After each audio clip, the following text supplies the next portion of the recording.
So we are back. Sorry, after a week hiatus, life, you know, has to come first on certain things. Hang on, I gotta mute that because I hear my headphones bleeding through it. There we go. From the home office in Gino Bisconti's apartment. This place is pretty clean. Is that Gino's head behind me? Yeah, it is. Ah. But yeah, so we're back. Show number 11. I can't believe I've done 11 of these. I woke up literally like 45 minutes ago. And I had to put the green screen up. But I've had a week of finding about things to discuss, so I'm a dog lover. I have coffee, man. It's Saturday morning. Gotta have coffee. I hope you all have had a nice week. And welcome to the show once again. We're going to bounce around to a lot of strange topics today. Let's start out. And by the way, I think I might put the call up number early, so if anybody wants to call in and discuss anything, we can. I'll do that in a couple minutes. Ooh, Saturday voice. Oh, and yes, there was no karaoke last night. I got home way too late. And I was playing Call of Duty with the boss at 3 o'clock in the morning. And, well, actually, I should call it Camp of Duty. Let's see, can I say the, yes, I can say that. So there was one map in particular where we were playing it for maybe 5 minutes. And if you're in the lobby with the lobby leader and he backs out of the game, it pulls you out as well. So the boss pulled us out last night, and then he sends me a text that says, they camped the house the whole fucking game. Thanks. So, yeah, that's what Call of Duty has become. Honestly, it's really just a camp fest. It's a shit show. I don't know what they're gonna do about it. I hope in the next version of Call of Duty, they have something where if you're literally sitting someplace for more than X amount of seconds, that it does damage to you or something. It's kind of mind numbing. I had a couple good maps last night. I had one awful map. Oh, I couldn't get anything going. I was like 2 and 20. It was awful. All right, let's get into some topics over here. The Stream Deck is programmed. I love when the Stream Deck is programmed. It makes my life just a lot easier.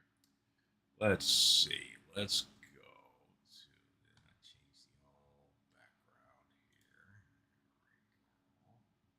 here. All right, first topic we are going to hit. I love how that graphic goes away. Look at that fade. Fix me up. I'm ugly. I never get this. I know if you're a starlet in Hollywood, your whole career is based on your appearance. And we have seen a lot of these, and I'm sure that's going to come across the screen here in a couple seconds. But in the process of me just reading about things to talk about, I've wanted to talk about this for a long time. So I said, let's talk about bad plastic surgeries. We've seen them. Is there a valid reason for this? I feel bad for some of these people who try to, beat the fountain of youth to have their careers go on. Look, we get old. I'm old. I'm getting older by the minute. I don't ever see that I will have the need to have any of this beauty altered, fixed, changed, or what have you. But in the process, you wind up seeing some of these bad plastic surgeries, just irreversible plastic surgeries. And these doctors are just making bank off of this stuff. Craziness. Now, I don't know why poor Valerie Bertinelli here was the poster child for this here on this Yahoo article that I had found. Yes, Yahoo. They're still around. But Valerie Bertinelli's always been pretty. Always been a pretty girl. Look, she got a little weight going on, but how many kids has she had? And post her ex-husband Eddie Van Halen passing away. But let's scroll through some of these. Now it says here, Valerie Bertinelli, after receiving a comment that read, "The Botox looks great." Valerie opened up about her past experience. "I know you didn't mean that as a compliment, but let's talk about it, shall we?" Yes, let's talk about it. Didn't know she had Botox, didn't care she had Botox, but that's not bad to me. Little nip, little tuck, whatever. These people that we're going to see who have got an illness that they obviously looked in the mirror and didn't, they see something else than we see. I don't get it. But let's see. Cardi B. Now, yeah, you can see Cardi B on the left, a little thinner, the right, a little more filled out there. Cardi B took to her Instagram late 2022 to share her plastic surgery regrets. Oh, there's a lot to regret about Cardi B. Telling fans that they should stay away from enhancing their features. In August, I got my surgery and I removed 95% of my biopolymers. Don't know what the hell that is, but it doesn't sound good. If you don't know what it is. Yeah, I mean, look, what's the before and what's the after? I'm going to guess the right is the after. Yeah, it looks like they basically just stuck a needle in your cheeks and went. Now, I know Cardi B in the public eye. She does concerts, she does music, but again, she's a musician. So I don't get exactly why. I mean, is she exactly a sex symbol? I guess she kind of is in that community. She's not ugly, but all right. We'll give this one a pass. It's not hard. It's not horrific. Okay, now we're starting to get a little chiseled here. Sharon Osbourne. Look at Sharon Osbourne on the left. What was wrong with that? She's an older woman. I don't know how old she was in this picture, but I'm sure she was probably in her 60s. Now, all of a sudden, you look at the right, and did the doctor actually take a chisel and hammer and just go along the side of her face? Why? What's the purpose? And this wasn't like, oh yeah, doc, I'll give you $20 here and just take care of me. No, this probably cost $50,000 at least, and it wasn't a one-time procedure either. Sharon Osbourne is no stranger to plastic surgery. No shit. But a facelift she had in late 2021 ended up making her look like a cyclops, in her own words. So, I mean, that's case in point right there, people. If it's going to really... Look, I know you going into it, you don't think you're going to look like this, but now you've got to live with that for the rest of your life.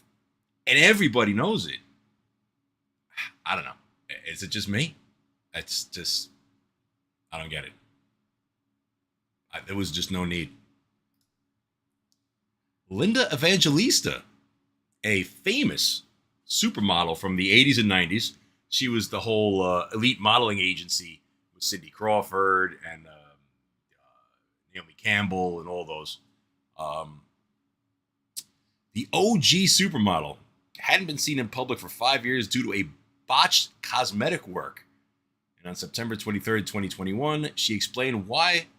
Linda revealed that she underwent cool sculpting, which says left her unrecognizable. Yeah, I mean, it seems like a lot of these plastic surgeries, it makes you look chiseled. It gives you like lines like a car. Really, how in the world? Linda Evangelista was one of the most beautiful women in the world. What did she see? What happened? Did she wake up one morning and have Bell's palsy and say, oh, I don't know. I don't get it. I don't get how this happens. And it's irreversible. Because now, if you try to fix what's going on here, you're going to make it 10 times worse.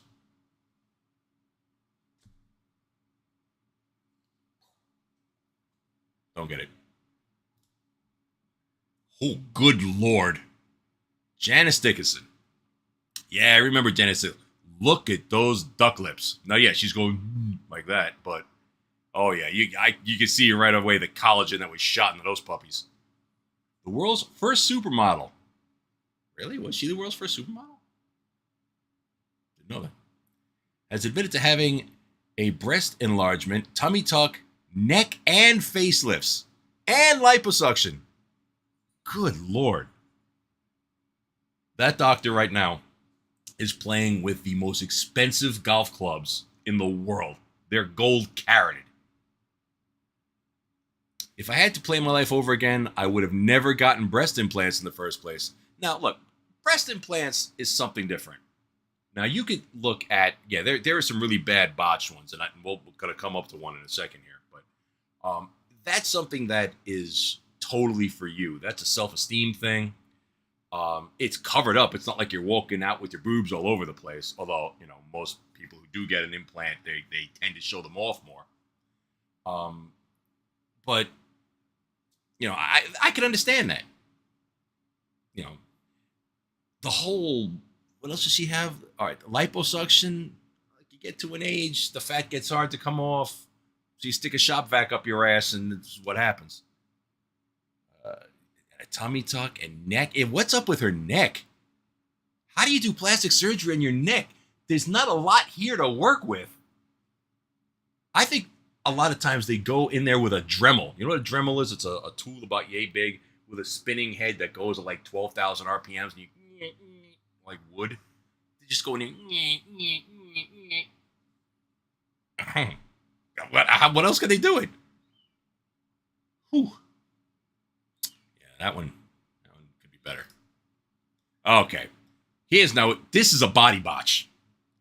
Poor Tara Reid. Now everybody knows Tara Reid, American Pie actress, was a beautiful young girl. Beautiful. Look at her on the left. Natural, beautiful smile. And then she had, I don't even know if it's going to be listed here. The American Pie star is admitted to a botched boob job, which was really bad. And body contouring procedure in the past. I mean, look at her arms and what is her belt. I don't know what the hell they did there. But the surgeon obviously had her on the table and is doing his thing, got his tools going, and then took a step back and said, oh, shit. We got Play-Doh. Anybody? Play-Doh? Some caulk, maybe. What'd I do? I don't know. They wrecked this poor girl. Now, again, she's out of her fucking mind. That's beyond the point. But I was already dealing with what looked like, she said, following her infamous, looked like what? I was already dealing with what it looked like. I'm sorry. She said, following her infamous red carpet wardrobe malfunction. Yeah. Yeah, this. Now, again, how is that going to age? I don't know how old Tara Reid is now. Let's see. I'm just going to quickly look. Tara Reid. She is 48. Wow. I thought she was younger than that. So she's the same age as me. I don't know how that's going to be at like 65. But just imagine 2 Amtrak trains going head on head at about 200 miles per hour and boom. Yeah. Tara Reid. That is a goddamn shame. Shame. Total shame. Oh, shit. Wait. I closed my windows. I want to open. 1 second. Just reopen this so I can raid the chat. Okay. Next one. I'm not even going to bother with a Kardashian. Skip it. Too easy. Oh. Courtney Cox. What did you do? Now, Courtney Cox, again, she was, now this one is totally age related. You can tell. She was getting older. I'm sure things started to be said, little lines and stuff here. And she's on TV. Her face is her persona. Everybody knows Courtney Cox. Now, this obviously ain't the Courtney Cox that was dancing with the dark with Bruce Springsteen in that music video. But look at her on the left. What the problem is? Age naturally. Age gracefully. You're beautiful. It's fine. You don't need it. What the hell did they do to her on the right? Again, chisel. Look, she's got her cheekbones went up like that. She looks like an alien. Oh my God. Courtney Cox revealed she regrets certain procedures that she had done to keep up with the Hollywood standards. And that's where you got to feel bad. And I feel bad for her because she had a great career. Everybody knows Courtney Cox. And she felt that Hollywood was moving on because she was getting older, and she felt like if she gets this procedure, she can keep her career going. Now, personally, I don't know what Courtney Cox has done since Friends. I really didn't watch Friends very much, so I don't know what kind of a career she's had post, but I'm sure it's not the same as she had pre. Getting older is not the easiest, but I have learned lessons. I think I was trying to keep up with being older, obviously. That's a shame. Didn't need it, shouldn't have done it. Irreversible. Life mistakes. Heidi Montag. Now, I never know what was with this chick. She's always on TMZ. I have no idea who the hell she is. Is she an actress? Is she on a Real Housewives or something? I don't know. But now, her on the left to her on the right, that kind of looks better to me, I have to say. I mean, she's got a little bit of the Robert Zadar jawline going on, and obviously those boobs were enhanced. But that's not bad. If she stopped there, fine. You be you. The Hills star, maybe she was on the show called The Hills, I have no idea, has been very vocal about her regrets surrounding her 10 plastic surgery procedures. 10! That's just, I don't know, 10. Including breast implants, chin reduction. Oh, yeah, I guess that's what it is. They took the pointy chin on the left and they just... And eyebrow lift. How do you even do that? Like, if you're lifting these, like, up, what are you tightening or pulling or move? I don't even want to know. Jesus. People have fewer scars from car accidents than I have on my body. 10. Wow. Now, again, the average person is not doing any of this because you got to have buku for these plastic surgeons. They're all in California, and I would look. They should have put in this how much they spent on these plastic surgeries. It's got to be an astronomical figure, and a figure that'll make you sick. Because I let's just guess for a second. 10 plastic surgeries. I'm gonna guess she spent. Let's go low end. California, $250,000 on plastic surgeries. 10 plastic surgeries. I'm sure it's probably more than that. So just imagine if you had that $250,000 in your pocket, what you can do with it. 10 plastic surgeries. For what? I don't even know who or where she is, does, goes, what she does. I don't even know how she got the money for it, but she was obviously on some show. Hills. Next. This one is, I think, the number one worst male plastic surgery and unneeded. For years, this has been known. Mickey Rourke, an actor. Most people know him from The Wrestler. I remember him in 9.5 Weeks with Kim Basinger. This man was a good-looking man. A very handsome dude. What the hell did he see? What happened? Now, yeah, he became a boxer. I think he had broken his nose, whatever. I don't know if I guess that's the plastic surgery started after that. But you can get your nose fixed. What's they call that? Rhinoplasty or something? They destroyed this guy. Destroyed him. You look at him when he played The Wrestler, and then look at him when he played 9.5 Weeks. Completely different person. Shocking, honestly. Once one of Hollywood's hottest stars, Mickey Rourke is nearly unrecognizable today. Most of it was to mend the mess of my face because of boxing, but I went to the wrong guy to put my face back together. Oh, this one pains me, honestly, because, like I said, look at the guy on the left. He's a good-looking guy. He could have had many a role. 9.5 Weeks was a great movie, and he was perfect for it. Oh, man. That hurts. That one. Ouch. Poor Mickey Rourke. Joan Van Ark. We remember Joan Van Ark. Does not like anything like her iconic 80s character anymore. It's more the norm now. It's the norm, the whole 9 yards. It's what expected in a way. So, again, on the left, obviously getting older. That was her in the 80s. She was probably in that picture, I guess, in her 40s in the 80s. And they just shaved her face off. Literally. Right? Man. That's fucking brutal.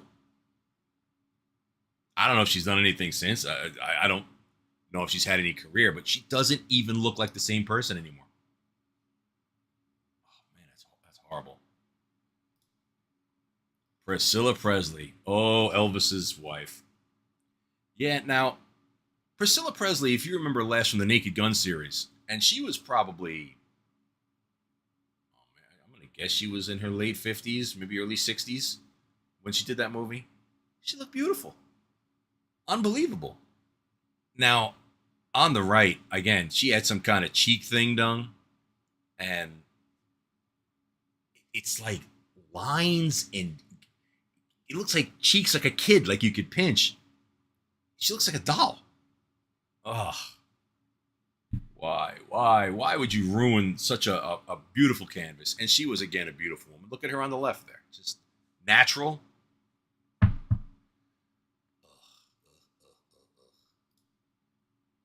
Oh, ass implants. You gotta be out of your fucking mind.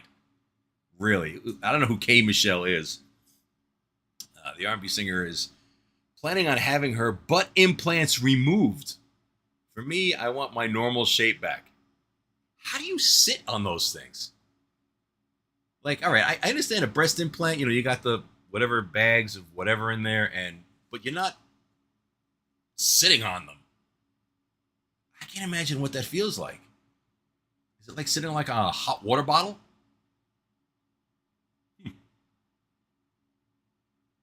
Now, the one that they didn't put on here, that I'm just going to bring up a picture of, which I think this one is sad. Wait, where's my keyboard? Let's bring up this. How come I'm not typing? Oh, that's because my keyboard went off. I need power. The wireless keyboard died. Gotta plug it in. Sorry. 1 second. Technical issues. Always technical. There it goes. Let's see.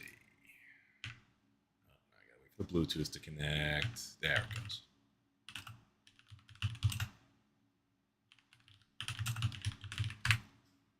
Yeah, we know Kenny Rogers. Look at this. This poor soul. This one. Oh. Now, I read all about Kenny Rogers' plastic surgeries. And this started out because him on the left, he got those crow's feet under his eyes, those little lines. That's all that was wrong. That's all he wanted to get rid of was those little lines under his eyes. Now, again, he was an older guy,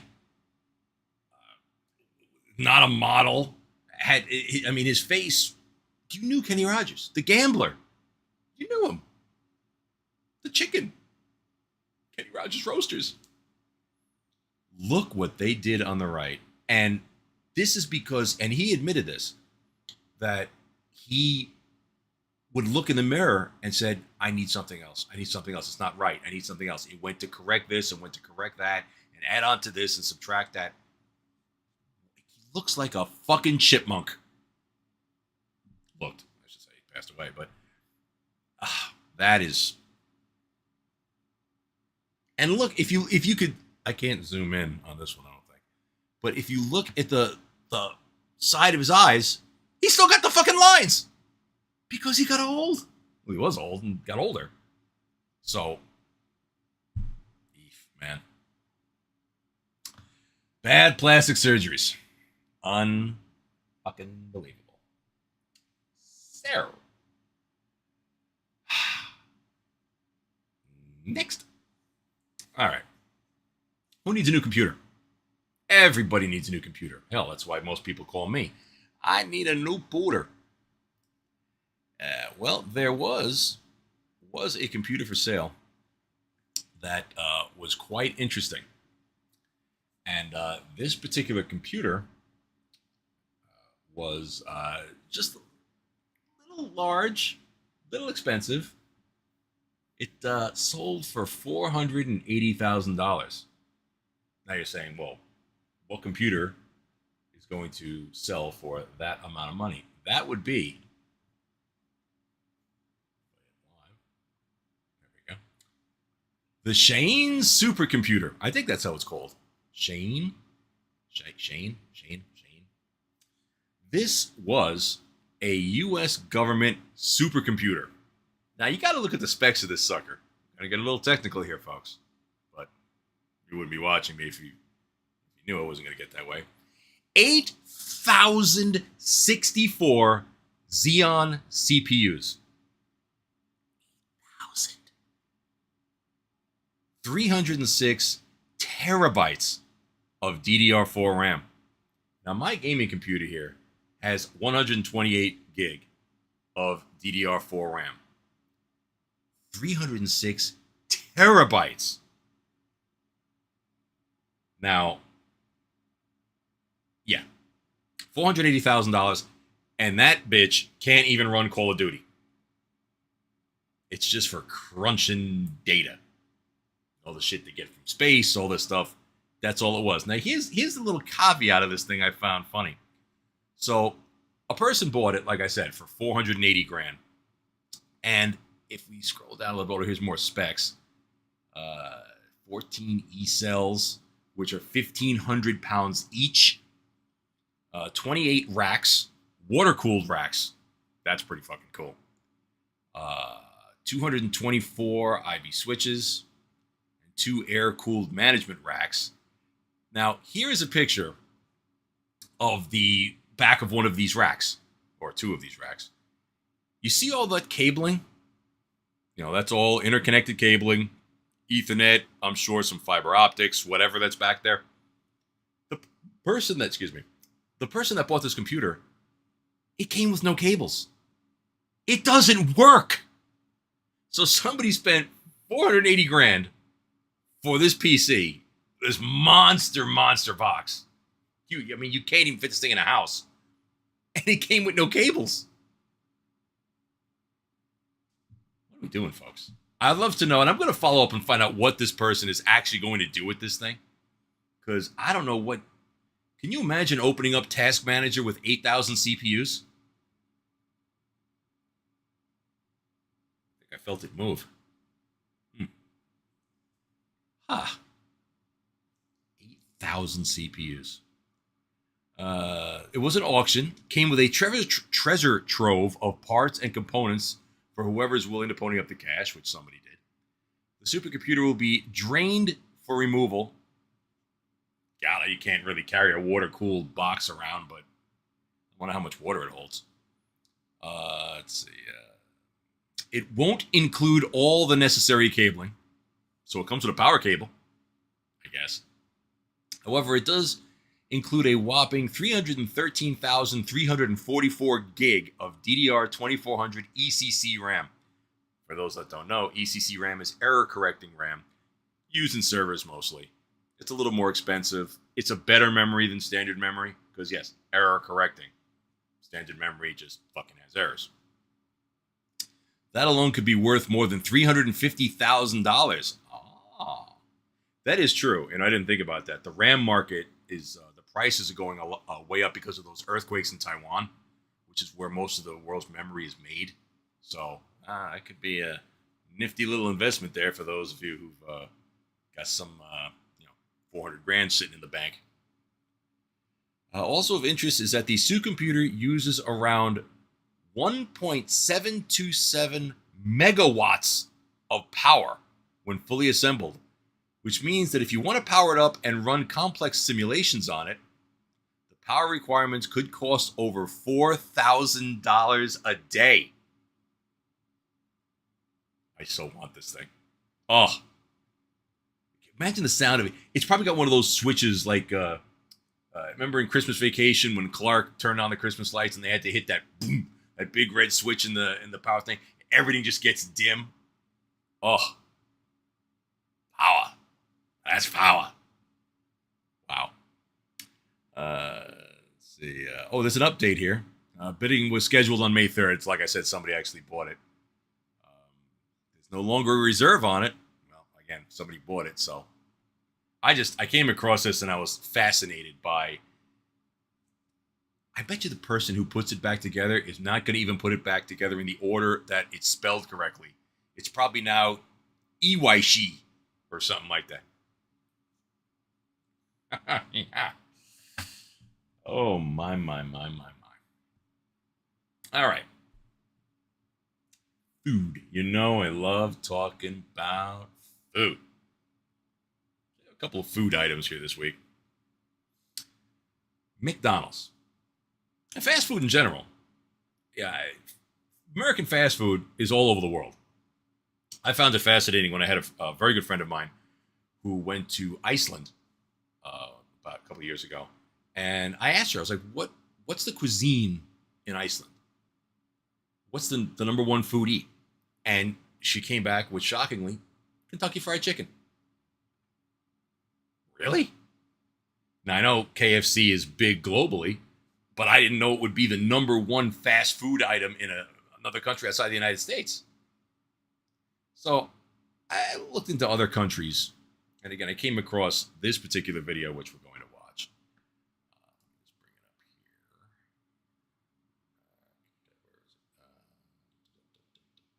So I didn't have these open before.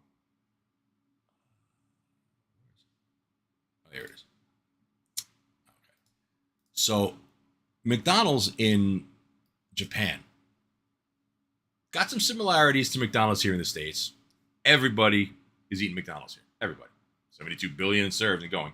You know, and you have expectations when you go up to McDonald's, the drive-thru, to get a Big Mac or a 2 cheeseburger meal or whatever.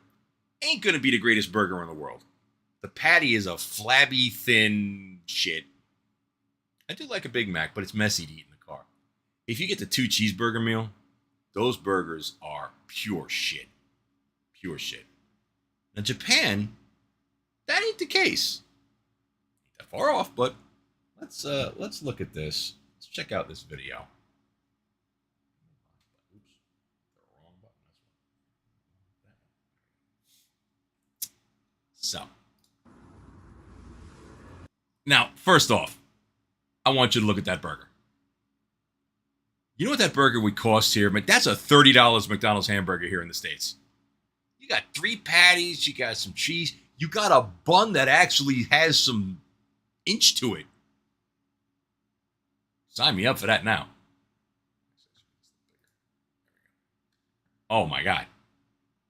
Meat could be cooked a little more. Looks a little gray, honestly, but that looks pretty fucking good. What the fuck is that? Now again, Japan. We'll get to this. Don't know what the fuck that is. It's green. It's okay. Crunchy. Look at this fucking burger. This pisses me off. Look, I don't know if that's beef. That looks good. It's a patty or something. But look at that cheese and lettuce, and it's got fucking ham. Ugh. We're so lagging behind in this country. Oh, McDonald's. All right, now, right off the bat, that looks nothing like a McDonald's here in the States. This place looks nice. Most of the McDonald's in this country have been ransacked by people who get pissed up at the counter and throw shit all over the place, but nice sliding open doors. Look at this. That's a nice looking freaking McDonald's. Now, I can't see what that looks like. Pancakes up on the top left. That looks like, that's not a Big Mac in the middle, but is that an egg on top of the burger? If you've never had a Texas burger, which is a hamburger with a fried egg on top, you got to try it. Had it at the diner. Fucking awesome. Place the order using a smartphone app. Okay. Which we do here. We lost the station to get. Is that's 7-Eleven in Japan? It's funny it's called Lawson.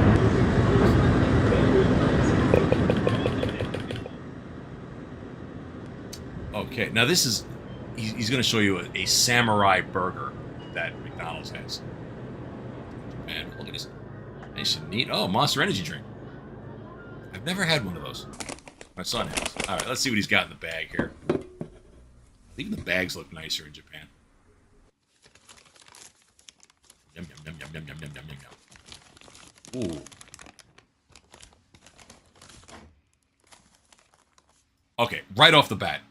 That's a fat-looking fucking burger. Look at the size of that thing. You get a burger here. It's like this. Looks like it was run over by the car. Oh, he's got a Big Mac. Oh, an apple pie. 4 burgers and 1 pie. This guy eats like me. All right, Monster Energy, yeah. $1.52 it costs. Now, by the way, this video was made 3 weeks ago. That's a lot of reading. This is how you open a can. Hey, he's got a mushroom head dude from Mario Brothers.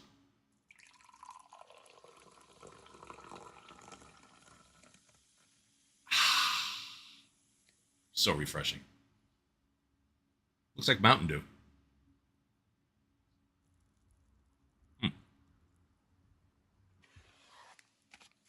Okay, he starts with the apple pie. The hot apple pie. Which, yeah, these I believe you can get here. I don't think they have them all the time. It's the only pie that's available year-round. Yeah, all right. That is a deep-fried fucking pie right there. But, you know, good. I've had the apple pies. Nice crunch. Okay, yeah. It's got apple in it. Give me the burgers, boy. All right, let's go here. The Big Mac. All right. Let's compare the Big Mac, which is, it is a double burger here in the States. Let's see how it looks in Japan. It's busting out of the box. All right. You know what? That looks the same. That's a Big Mac. Get a Big Mac here, Big Mac Japan. That looks the same to me. The sauces all come out the side. Look at that patty. That's not a great looking patty. McDonald's was supposed to do something with the burgers. I read a couple weeks ago. They're gonna, I don't know if they're gonna try like Burger King method or something like that. But that actually looks a bit. Is that 2 double patties? Yeah, show me the cross section.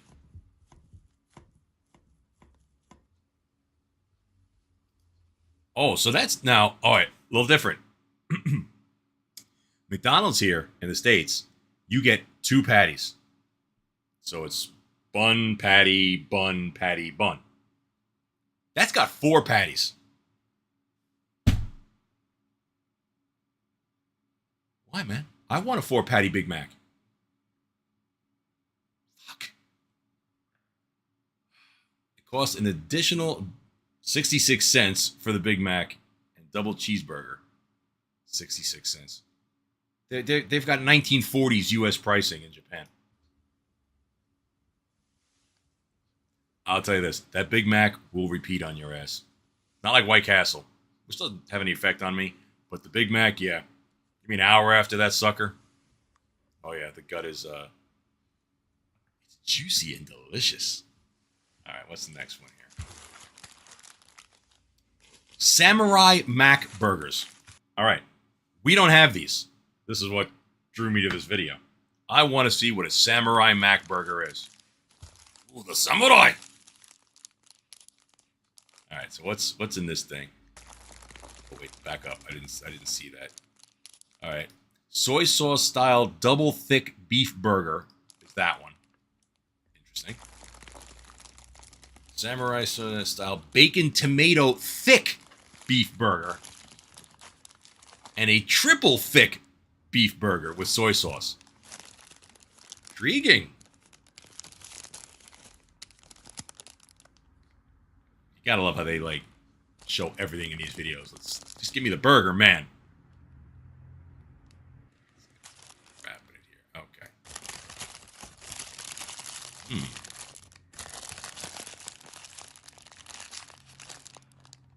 Boy, what is that? Is that bacon? Is that a thick... Oh, shit, that's ham. All right, look at the bun. That's a nice Kaiser roll. God damn it.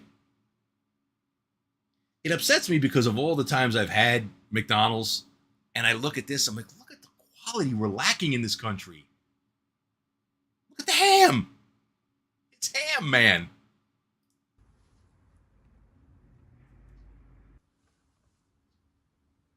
If you're a bread lover, this is killing you. There are lots of vegetables. All right, tomato. Look, Burger King does tomato, so that's not a big thing. But that right there, yeah, I want that. Ah, the burger cross section.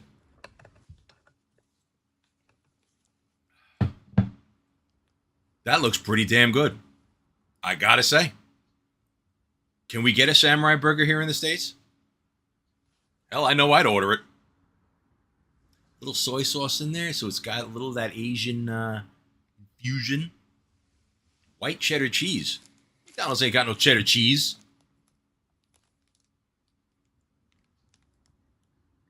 What is this?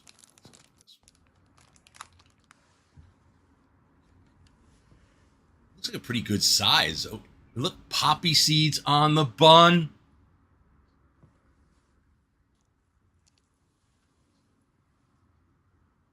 All right, that looks like a burger. The sauce is seared in soy sauce. Interesting. I'm going to have to take a McDonald's burger and put some soy sauce on it and see what it's like. What's the last one here? It's cross section. I mean, that's a big burger. Double thick beef burger with an extra patty. Yeah, now you're talking. For those of you that didn't eat lunch yet, you know you're going to McDonald's after this. Get a burger and just kind of stack the shit out of it. Nicely melted cheese. Look at this. Even the knife is having a hard time cutting through that thing. Look at that thing! That's the picture from before. That is a tasty burger. One of them big kahuna burgers. That looks good. You think you're going to find that at McDonald's in this country? Or a Wendy's? Or a Checkers? No. We've got to deal with the drabby shit. That's a good looking burger. Now, we'll never beat a burger that you make in your own house or a diner burger. You want a good burger, go to Costco. They used to have chopped meat burgers in Costco that were like fucking this thick. That would make a monster. You throw it on the grill, get yourself some onions, tomatoes, lettuce, throw it on there on a, burger that you can't fit in your mouth that you kind of got to squish. But for a fast food burger, I'm down. Once again, another country kicking our ass in something that we invented. Yeah. I'm still going to have a hamburger after this. Oh my God. I want a burger, like now.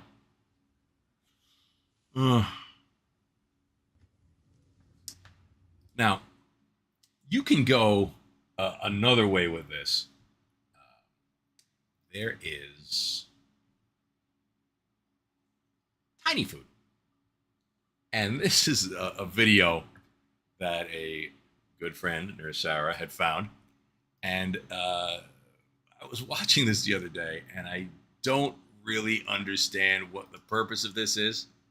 But this apparently is a thing. Like everything else is. So, this is delicious miniatures. And what you're seeing here is a very teeny tiny miniature kitchen. I shit you not.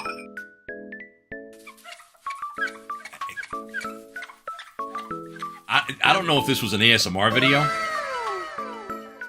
Oh. But somebody has taken the time. Just look at this. I don't get it. That is a tiny chop meat. Wrapped like a big chop meat. That's real meat. We're gonna really cook a meal.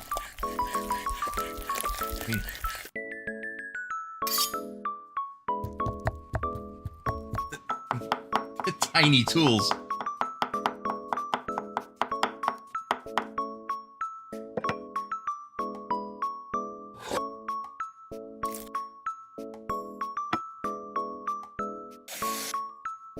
Salt, little salt and pepper.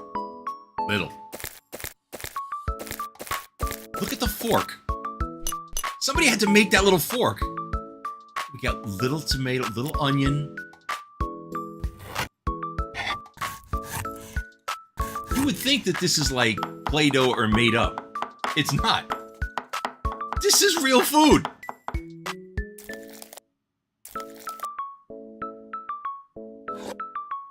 Garlic.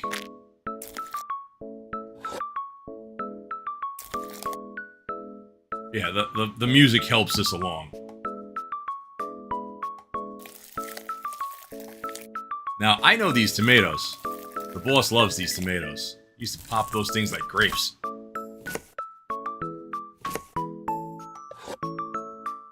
Maybe wondering, what are we cooking up here? You'll see.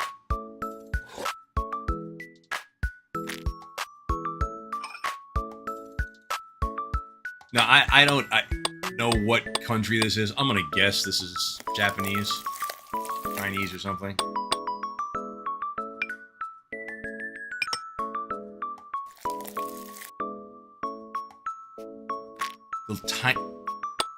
They're tiny meatballs, folks. Putting them on a tiny tray. Just like if you make meatballs that are this big. No.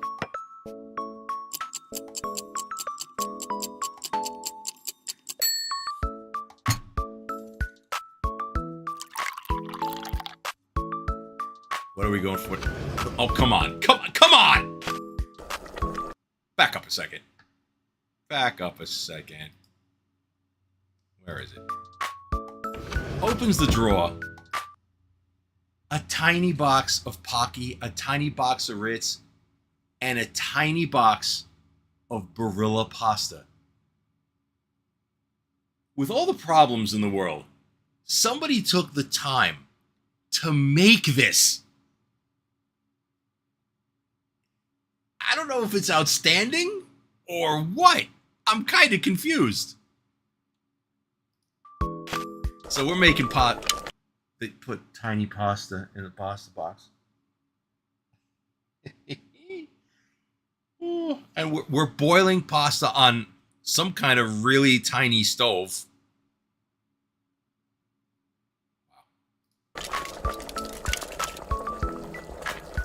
There are people out there, and you know who you are, who can't even make pasta, regular sized pasta. Look at this they made. Look at the small wok.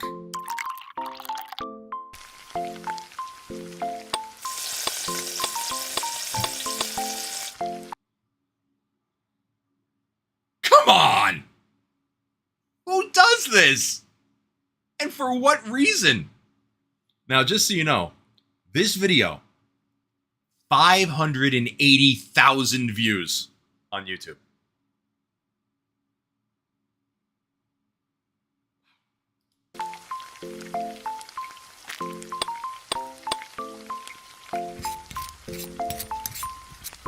I don't know if that's the sound from the pan or if they added that pound in. Sound in, excuse me.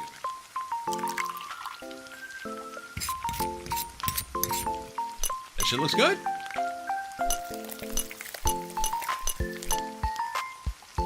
It's barely bigger than the person's thumb.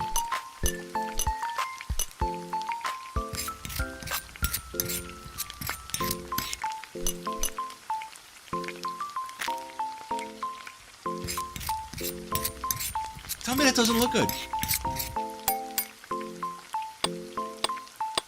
The chives? Or the scallions. Look at this. Pasta and meatballs. Spaghetti and meatballs. With grated cheese. Oh my God. Wow. Now, if I was having a party, that's a hell of an hors d'oeuvre. Honestly.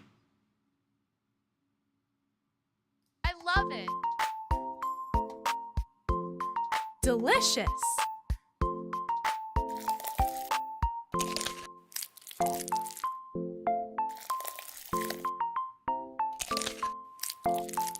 Words, I have none. And this video is 3 hours long. So God knows what else they make in this thing. It's mind-numbing. 3 hours. 3 hours of this. What the hell is he making here? That's fish? Or some kind of... It's a bait.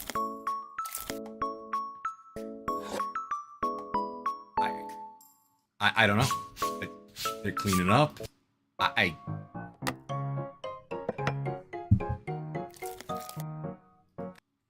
Go on to YouTube and watch it. And just have your mind blown. It's called Delicious Miniatures. I don't know. I come across these things and I'm like, oh, yeah. Good Lord. Let's see. Here's a fun topic. We're going to switch to this one. This one, everybody's going to like this one. The old advertising departments. Back in the day. Now, these are things that have been talked about on other shows. But I came across this as I was floating through the interwebs and said, you know what? This is something that I would love to talk about. The old advertisements of the 30s, 40s, and 50s. How we've changed in society. There are none of these suckers that would be able to be printed or shown today. They all have issues. They're all pretty damn funny. You know what I'm going to do also? Let me throw up, just in case. Let me see if I can do this. Let's see, where am I? Hang on, I'll throw it up afterwards. So, all different brands of product back in the day. Let's start out with Stokely's Van Camp's canned pork and beans from 1952. Boy, that's a sinister looking kid. Woo, that kid murdered his whole family before opening up that can of pork and beans. This ad was okay, but for one major flaw, the kid's expression. Yeah, no shit. You can say it is sinister. The young boy looks like the kind of person to sneak up when you're sleeping and do something evil. Oh, that kid went outside and killed birds and shit. But it just, what are they thinking when they put that out? Is that going to make you want to buy pork and beans? Yeesh. Eat these pork and beans. Oh, God. The best things in life come in cellophane. It's supposedly back in the day, cellophane was a major thing. They tried pushing it, candy in cellophane, this in cellophane. The most successful advertising campaigns usually involve a slogan that is easy for consumers to remember. This company tweaked the saying, "The best things in life are free," to read, "The best things in life come in cellophane." Cellophane, Mr. Cellophane, should have been my name, Mr. Cellophane. Chicago. Kudos for them for being creative, right? Well, the creativity went a bit too far. I don't think when Chrissy had her baby that it came wrapped in a cellophane bag. One that the poor child is obviously going to suffocate in about 60 seconds.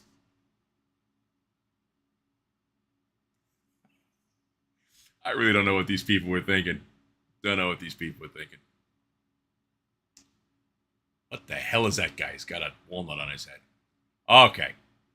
For a better start in life, start cola earlier. Now, I will admit, when we had our young children who are now grown, we knew some people who used to put Coca-Cola in a baby bottle. Not when the baby was an infant. It got a little older, but still. Where is the proper time to introduce that to a kid? Personally, I wouldn't until they're at least, I would say, 4, 5, 6 years old. For an infant, that's a problem. How soon is Tunes? Oh my God. Look at this. Now, is it funny or is it just me? Does the woman in the right of that picture look a little bit like Keanu?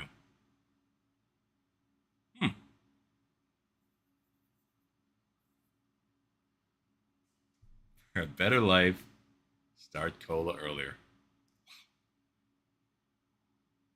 What does it say? Not soon enough. Laboratory tests over the last few years have proven that babies who start drinking soda during that, and then it's cut off. Oh, I'd love to see what that study proved. Have proven to become serial killers. My. That was a vintage ad trying to convince parents to offer their product to their children during their early formative years to ensure they have a better start in life.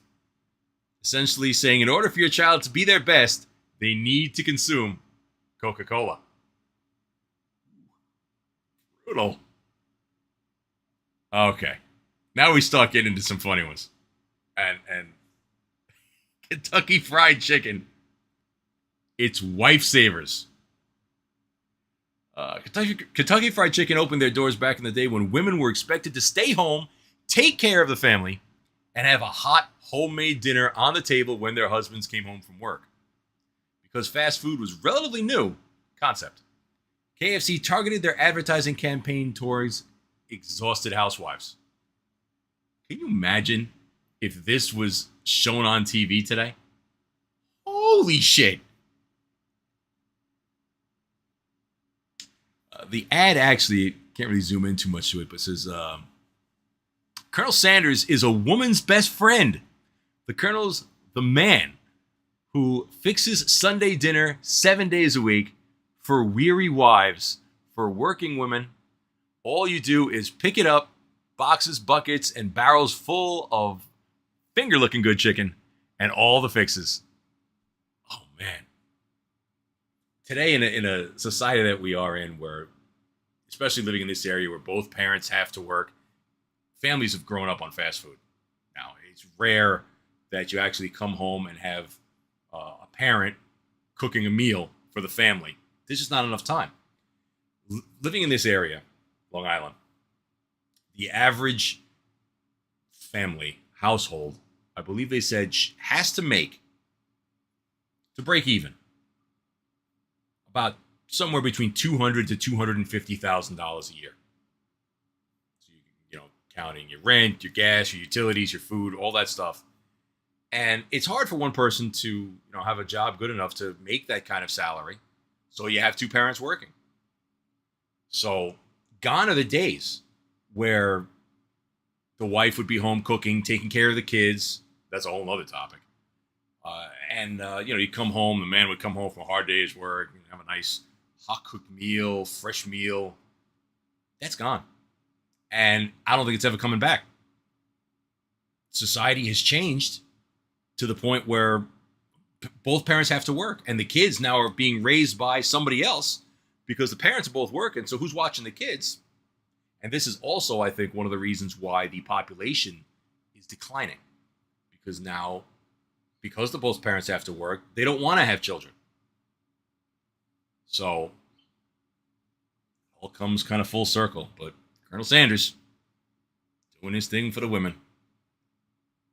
What the fuck are this family on? Wow. Here's your average hot dog advertisement that you would see at football games, baseball, and any other sports where masses of people would join together to buy hot dogs. Let's all go to the lobby. Let's all go to the lobby. Wow. That is some cocaine with your hot dog. Woo. I want to, like, where was the boss who they had to run these ad pictures through? And he's just looking at it like, yeah, we'll go with this. Yeah, good. Yeah, all right, put that up in every stadium in America. Jesus. Oh, yeah. Again, back in the day, the woman had to stay home, had to cook. The chef does everything but cook. That's what wives are for. For all the women watching, yes, that pain you feel in your back right side, that's called a kidney punch. This was it back. This was normal. This was what was expected back in, I'm going to guess this ad was in the 50s. This is from Kenwood. Look at the size of that freaking mixer. Did I just really read that? The advertising world was dominated by men. So much that they never knew how to really sell. That's blatantly obvious. They were great at bouncing off ideas from each other, but that's it. And an ad for the Kenwood Chef food processor from the 1950s. Wow. That's... What can you say? This is what it was 70 years ago. At least the guy looks happy. The woman doesn't have a black eye. Picnic Gill style. Now, the 40s and 50s had the whole pinup era. And there was a ton of advertisements like this. So this, I don't consider this bad at all. In fact, there are still, today, there's a bunch of ladies groups that go out and do these old 40s style pinups pictures and stuff, like on the old airplanes, like the Memphis Belle and stuff like that. And this is what it was about. So this woman, pretty lady drawn, is having a picnic, but for some inexplicable reason, we got to see what's under her dress. Properly attired, I might add, with stockings and a garter belt. But yeah, this was a normal ad back then. I mean, kids would see this. I mean, did they think anything about it? Like, I don't know. What's the point? This image was done by Gil Elvgren.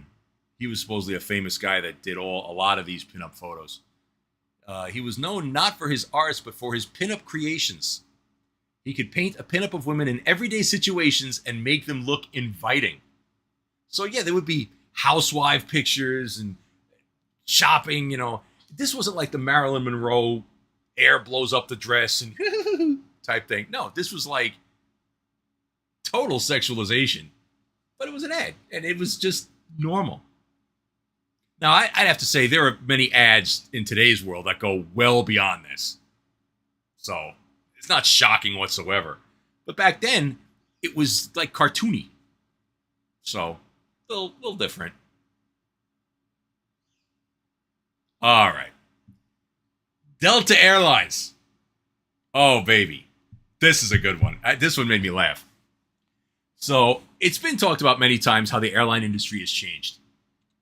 It used to be where you would get on a plane and the waitresses, whatever you want to call them, the airline attendants, would take mucho care of you.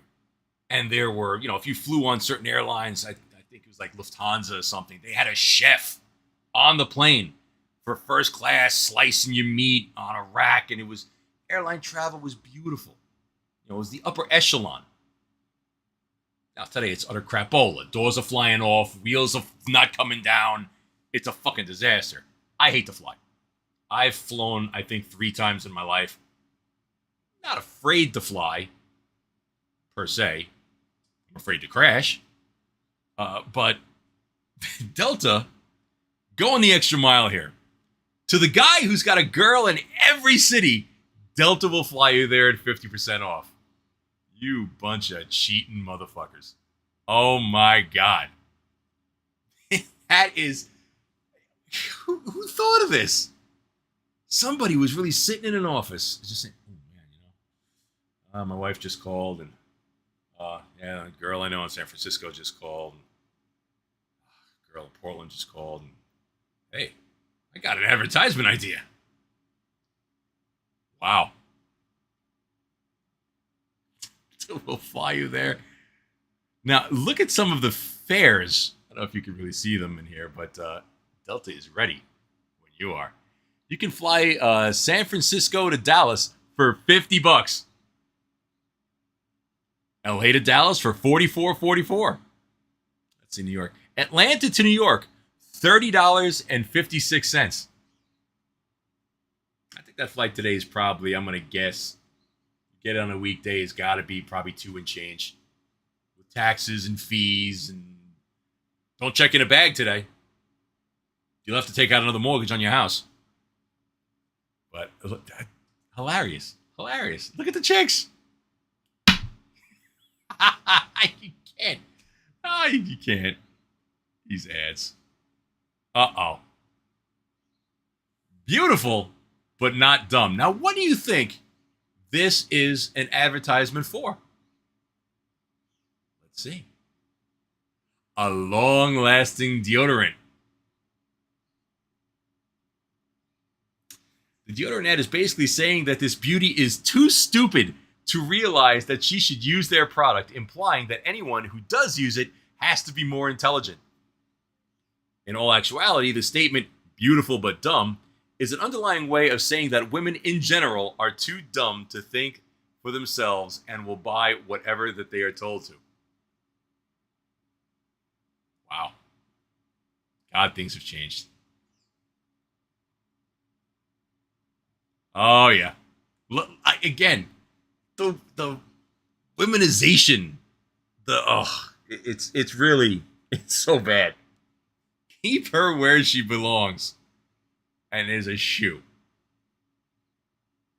The tagline, keep her where she belongs, has absolutely nothing to do with selling the product. So one can only assume that it was added to imply that women should always be at a man's feet. Wow. This is a male-dominated advertising society back in the 40s and 50s and 30s. Wow. That's got that almost that 70s or 60s hairstyle with curls up on the side. Wow. Oh, yeah. It never ends. If your husband ever finds out you're not store testing for fresher coffee. Now, we've seen the videos, commercials back in the day where the guy comes home and he's all pissed off because he had a bad day at work, and he takes it out on the poor housewife. She burnt the pot roast. The coffee tastes like shit. We laugh about it today. And thankfully, we can laugh about it. Back then, that was like serious shit. That's what they believed happened in every household. And this is just another way. This is for Chase and Sanborn Coffee. Obviously, that coffee company didn't last very long. They're not exactly Maxwell House. Which I wonder if like Maxwell House did an ad like this back in the 50s, if they would have to have issued an apology at some point. Because somebody would bring this up and they would just cancel the company or try to. Good God. In this picture, the husband is spanking his wife because she bought stale coffee. This ad plays to the narration of the time that women are second-class citizens. You might want to spank the store manager for selling stale coffee. But come on, she took it out of the can, she put it in the coffee maker, drip, drip, drip. Did her job. God. All right. Cocaine toothache drops. That one's kind of self-explanatory, really. Believe it or not, there was a time cocaine was advertised for toothaches. The use of the drug was widespread and perfectly legal for everyday use. Cocaine was a popular ingredient in the Coca wine, which evolved into Coca-Cola, which we know about, the original Coca-Colas. The world's most popular soda today certainly had an unlikely beginning. Yeah, I mean, hey, if it worked and you got tooth pain, I'd take some Coke, make the pain go away. Oh, if you gotta need it, oh yeah. Oh, that's better.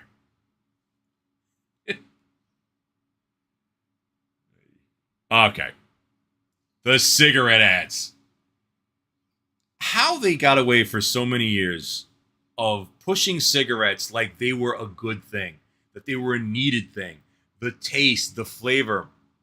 Now, back in one of my earlier shows, we talked about a guy on YouTube named Steve MRE 1989, who does all these meal ready-to-eat packages from over the years, and he used to open up these old ones from the 40s, 50s, 60s, and they would come with cigarettes in the meal rations because it was kind of a thing you'd want to eat, and everybody should light up a smoke afterwards. Both my parents smoked till, I guess, about the 80s, and then they both quit. I never smoked once in my life. Never found the need. And obviously, growing up in a time where it was known that cigarettes are killers, made it so that I never hung around smokers, anybody that smoked. But back in the day, man-sized satisfaction. That's Frank fucking Sinatra. Look at that grin on his face. I mean, that's just...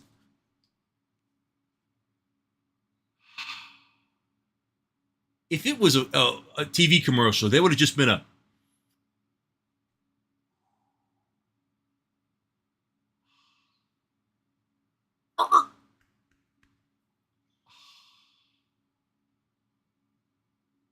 Do you like pleasure?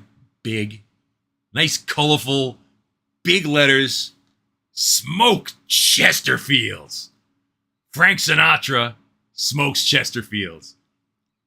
I mean, this is a total kid influence. Back in the day, Sinatra's so popular, the crooner, New York. Just everybody knew Sinatra back in the day. He was fucking huge. One of the biggest stars in the world. Some kid's seeing this up on a billboard and is going and somehow getting a pack of Chesterfields and lighting up. How many people seriously got cancer? Mouth cancer, lung cancer, throat cancer, whatever, from this ad. Think about that. Once upon a time, smoking was the height of sophistication. I mean, John Barrymore with the long thing. And who better to promote than the chairman of the board, Frank Sinatra? In a vintage ad, Sinatra can be seen lighting up a Chesterfield man-sized cigarette with a debonair smile. But today, the very idea of using a celebrity to promote smoking will be met with a chorus of disapproval. Now, I'm actually kind of shocked that when you drive down I-95, you pass the Philip Morris Agency headquarters, right on 95 in Virginia. Outside of it is a huge, not a statue, almost looks like a monument. And it's a picture of like the Marlboro box, and it's all like these cigarette boxes that are cut into this column.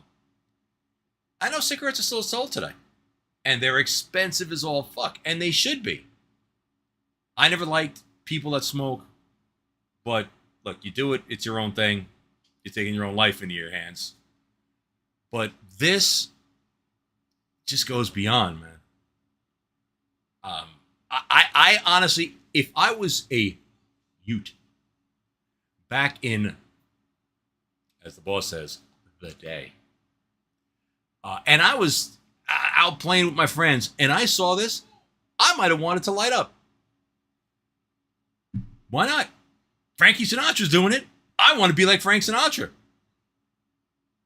God, man. It's just... And like everybody see the old Camel ads and the Marlboro ads and the Newport ads and all these different cigarette ads. Oddly enough, I never saw advertisements for cigars. Not that I'm aware of. Never had a cigar either. I had one sitting around here from... Somebody gave it to me at a baby shower or something. got to be 40 years old. They get better with age? Okay. The video game industry. That's a great ad. I'm not even going to comment on this one. There should be more ads like this. I fully approve. And we'll move on. Back in the old days when they used to, again, the drawings from, this is women working, I guess, on the left back during the war era. What is this for? Yeah, more pinup stuff. This is the Russian version of pinup girls posters. These posters were issued by the Central Government Local Party Representative. Oh, you gotta love how the Russians had government back in the day. And they were issued to garages and other places Americans would put pinup girls. So this is the Russian version of what we would have in the 40s and 50s to try to keep up their citizens with, those American ideas. The difference, obviously, is that these are not photographs but illustrations. And when in Soviet Russia, always connect everything with industry workers, even pinup girls. Yes, Russia was always about the need for production. What is this? Oh, lordy, lord. Back to this again. Mr. Leg's Floor Tiger Ladies. This is from the 1960s. This is so wrong on many levels, according to the ad. The ad copy implies that the pants were so hot, they floored a tiger lady. The graphically violent ad sends the wrong message about what is acceptable in society. Let's be real. We all know some women that really deserve this. But, no. Would you even think this was an ad for pants? I think it's an ad for tiger skin rugs. Oh, jeez. Oh, more smoking ads. Look at this. This is for, what is a cigarette here? Something with a T. Tipperillo? There's a reason why all these companies are gone. Tipperillo cigarettes. Again, I see that. I might want to get a Tipperillo cigarette. Comes with a chick. What's with the violin? Okay, maybe we don't know what we're talking about and these advertisements worked. Tipperillo created ads for young smokers and women smokers. Their main tagline was, "Should a gentleman offer a lady a Tipperillo?" I don't know, ladies watching, does that work? Does that make you want to go out and get a drag? Not that kind of drag. This kind of drag.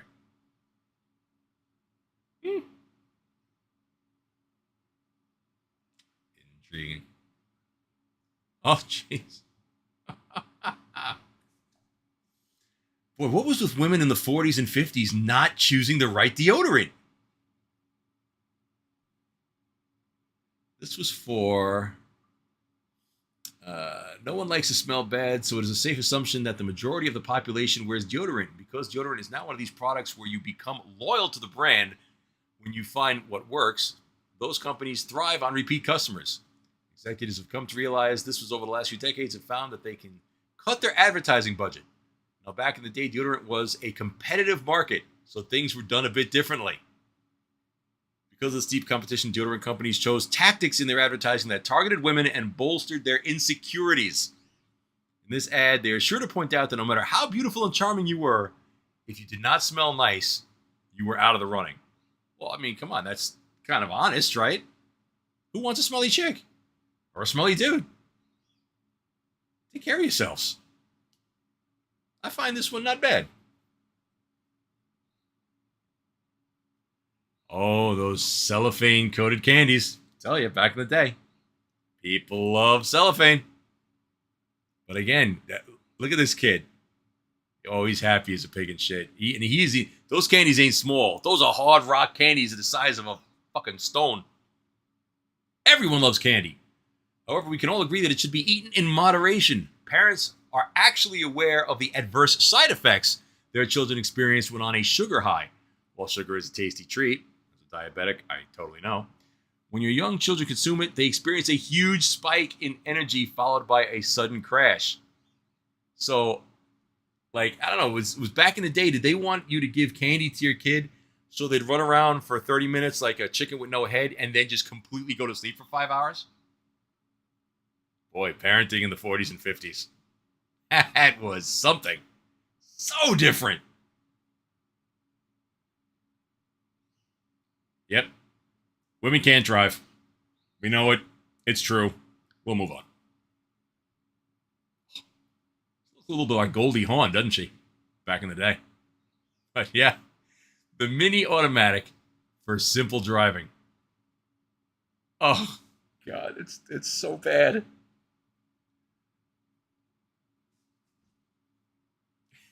The women can't drive thing is going to be forever because they struggle. Parallel parking. Not an easy thing. Okay. We got a major problem with this one. Holy shit. There was obviously someone who was in the advertising office at Chiquita Banana, and he was a real sick fuck. So, I don't have to describe it. You know what's wrong with this. This is so bad. On so many levels, I can't even describe them.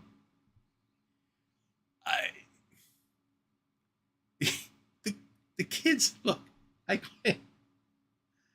Oh my God. We're just going to roll from this. What is there to discuss about this one? Honestly. This would be bad if there was adults in it. Oh, my God. Now, this was for some French sausage. I don't get it. That's dumb. We know it's coming from a pig. Yay. Begin early. Shave yourself. Now, how many parents out there, or how many people in general, are going to give a toddler a fucking old school double-edged blade razor?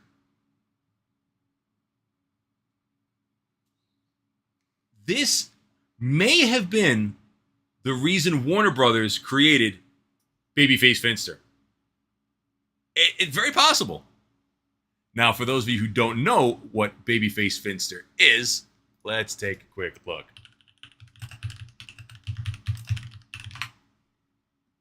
Babyface Finster.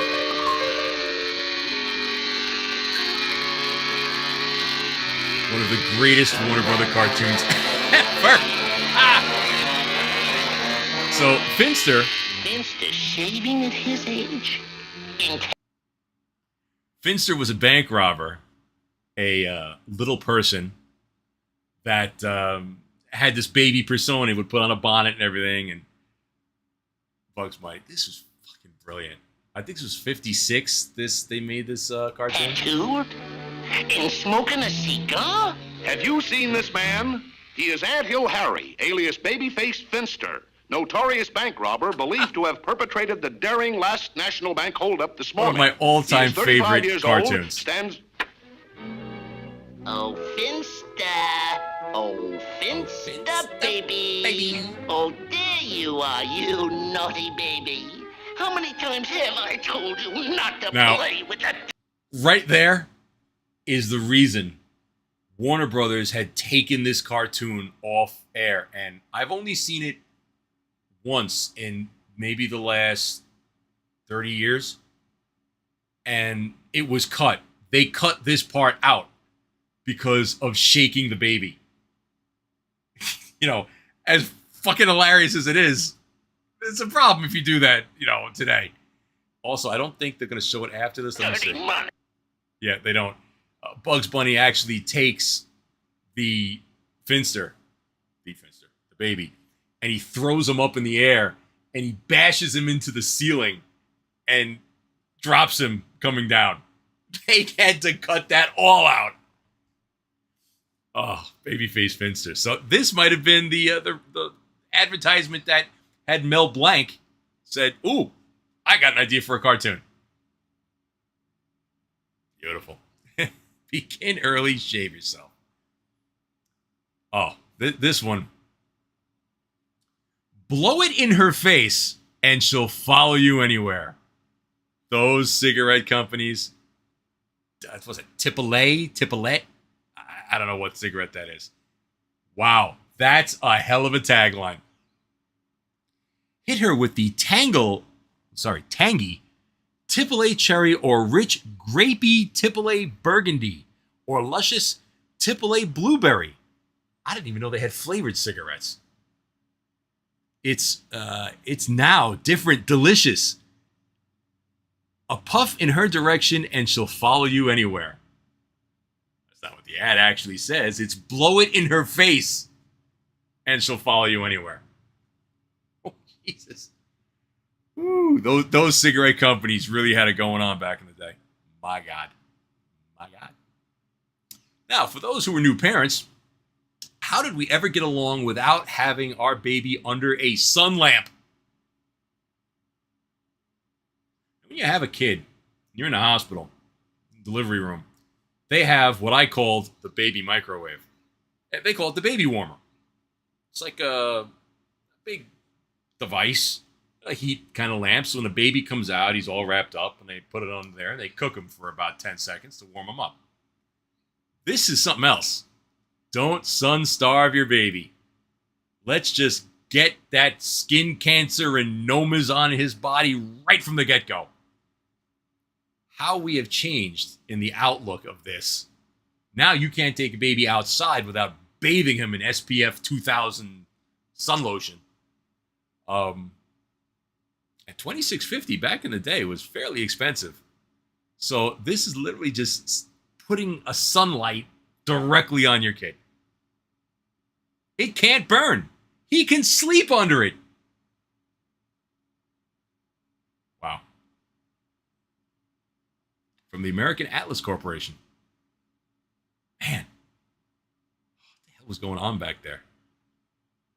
Curves of youth. Now, we talked before about the plastic surgery. Here, you could have got this device, a chin reducer and beautifier. This reminds me of, and we've all seen the videos of that old fat weight loss machine where they would put you in a like a band around your stomach, and the thing would just shake you. That's all it did. Just shake you up. It would shake the fat away. This thing, so you put a contraption on your head, and you've got two pulleys, and you're yanking it back and forth, and it's rolling this thing under your chin. It effaces double chins, reduces enlarged glands, prevents double chins. Who came up with this thing? Oh man, can you imagine? You come home for a day of work, you come in the house, you walk in, and here's your wife on the couch doing this.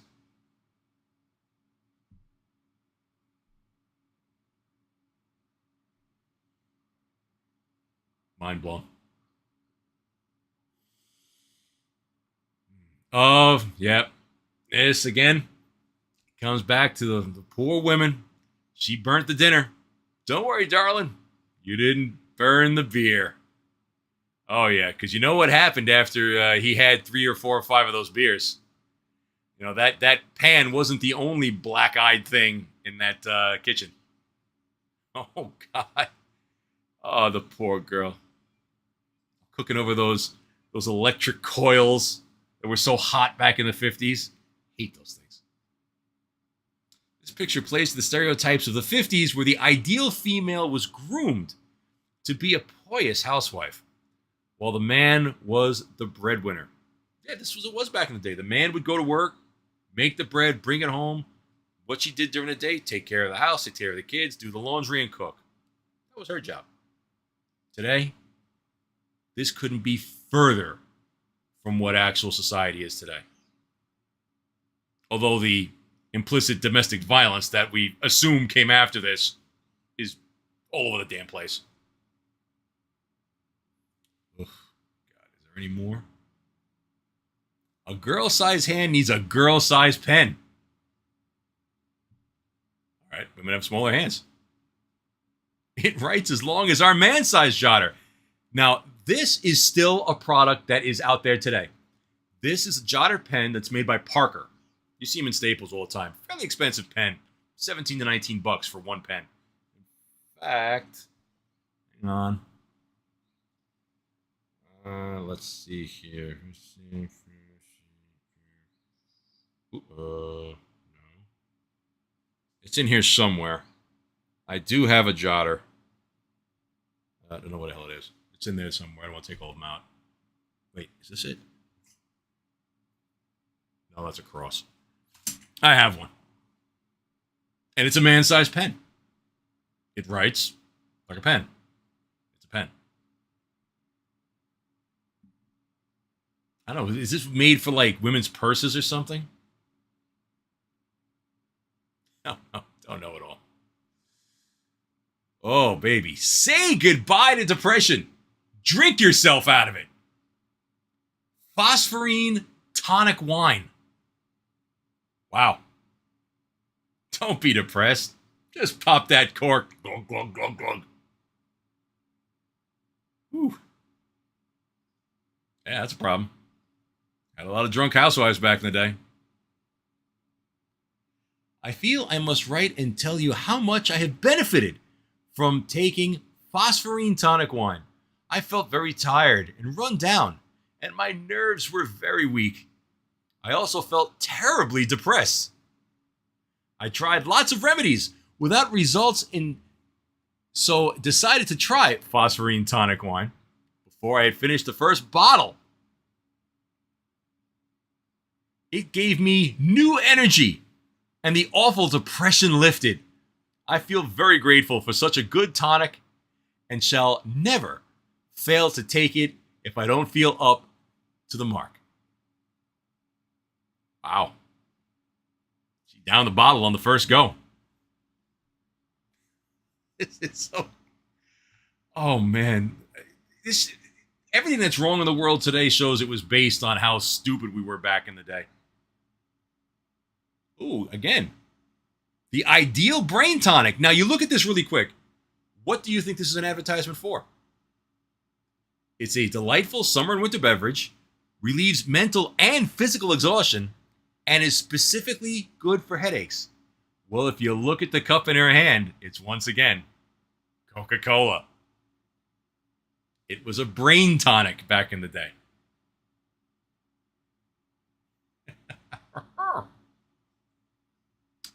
That reminds me of the, if I could show this real quick. Let's see.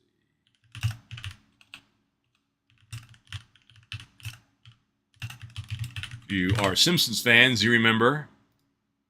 As your new manager, I want to say this up front.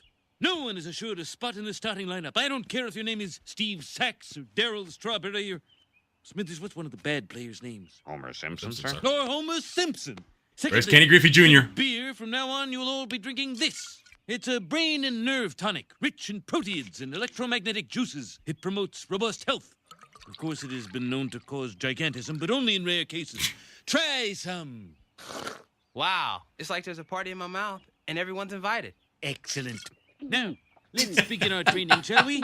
See? Smithers?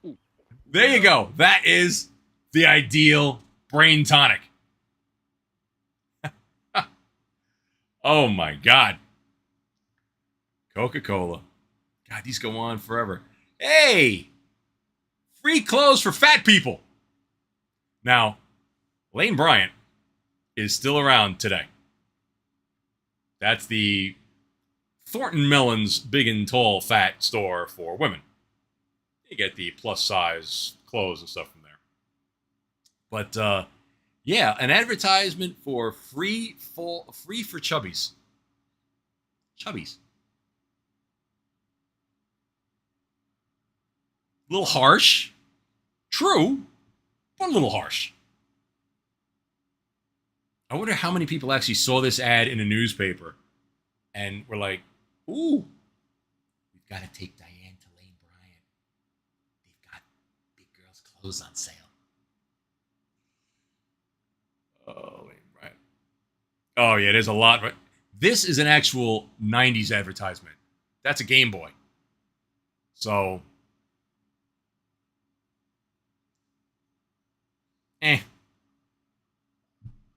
that was just stupid. Successful marriages start in the kitchen. It's always about the woman fucking up some kind of food. And look at the guy. Who came... I mean, what were they doing? Why is she in what almost looks like a bridal gown? It's long, it's flowing, shiny, satiny material. She's cooking, pulling something out of the oven, and the guy is dressed like a butler. I mean, he's got, what is that, lapels? What's with the puffy pants? That is a successful marriage? Or what it's supposed to be about? Yeesh. Wow. Show her it's a man's world. Oh, yeah. I'm just laying back. And now, what do you think this is an advertisement for? And if you look in the top corner of that picture, see that little triangle? That's a hint. I'll give you a second to think.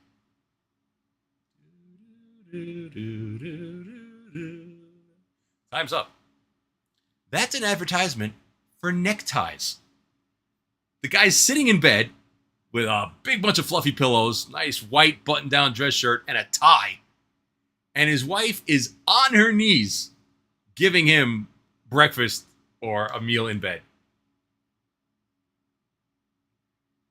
Wow, man.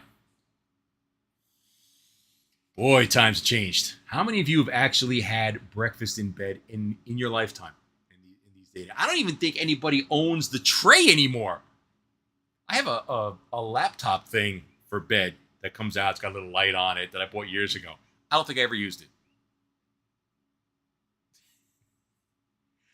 Oh man, if I was the guy in that, I know I would have spilled something. The coffee would have spilled in bed, and I would have fucking raged. Oh my God, it would be a disaster. Oh, it would be an absolute disaster. Is it always illegal to kill a woman? What? What the hell advertisement is this for? You'll never guess. You'll never guess. You would think, I don't know, gun, knife maybe. No. This is an advertisement for a fucking postal meter. A U.S. postal meter. Supposedly, the woman was vehemently against using this and wanted to do the mail the way she always had done before until she found this new wondrous invention where it saves her so much time. So what the hell is the title about? Obviously, that guy is extremely depressed. Exasperated. It kind of looks like Dean Martin a little bit. And he's about to kill Lucille Ball. Postal meter. Oh, God. All right. We've drubbed on the ads so long that my coffee is cold. I hope you all enjoyed some of those. There's a couple of things I wanted to get to real quick. Let's go to this real quick. I just wanted to mention this thing. So everybody knows that AI is a big thing right now. It's growing exponentially. People are actively trying to slow it down. So this was a story that came across Fox the other day. We had the U.S. Air Force Secretary who flew in a plane that the cockpit was completely controlled by AI. So it's pretty much the same as getting in one of those self-driving cars, which fucking crash and run over people and do all kinds of crazy shit. I don't know if I like this. I don't like getting in a plane at all to begin with, let alone one that is completely computer controlled. Now, I have a truck. I have a GMC Acadia. And this thing is overly computerized to the point where I've had some problems with the computerization of the car. There are sensors on the car that tell you as you're driving, if you have them turned on, which they're supposed to be safety features, if a pedestrian is walking on a sidewalk. it gives you a little in the wheel to alert you. I guess in case that pedestrian decided that he wants to dive into the middle of the road from the sidewalk, which is on the other side of parked cars, I might add. So I've had a problem with this particular feature. I once took my wife to a house, she does dog sitting. There was a bush in the front of the house.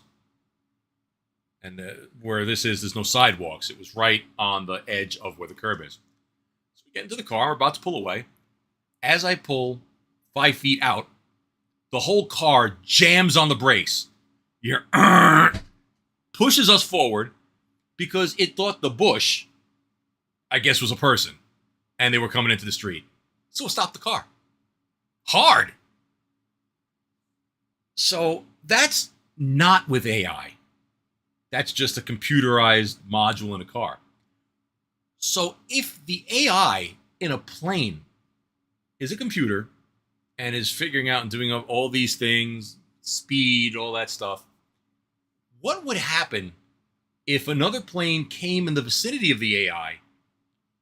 You can't control what it's thinking of doing. It's obviously been programmed to divert or avoid whatever, but you know, what happens? You're up at 25,000 feet, and this thing is like it coming close, and it drops you on a 10,000 foot vertical fuck drive at 7,000 miles an hour and literally rips the wings off the side of the plane. It's going to happen. It's going to happen. This stuff is not 100%, never will be. It's amazing technology. It's helpful in certain areas, but there's been so much negativity coming out about AI. The whole Cyberdyne, Terminator, James Cameron, it's going to kill the human race thing. We're slowly building to a point where we are letting these AI computers take over for things that humans have done forever and honestly do it safer because we're not programmed. So how the U.S. Air Force Secretary even had the balls to get into this plane, I think that's a little bit of partial insanity. Could have sent up anything, a monkey, go up there and like they did in space that time. U.S. Air Force plans to have more than 1,000 AI-flown planes in commission with the first operation in 2028. I'm sure most of you are aware, we had a plane crash here by the house that was about 200 feet from my front door. From Republic Airport over here. It was a small Cessna. This was about a year ago. I've always been afraid of plane crashes from this airport. Memorial Day, the Blue Angels are over here. When they start those planes up and they fly over my little teeny tiny shack of a house here, not only does it shake the whole house, but you go outside, it looks like you could throw a tennis ball and hit the plane. That's how low they are. I don't want to live anywhere near where an AI pilot is flying a plane.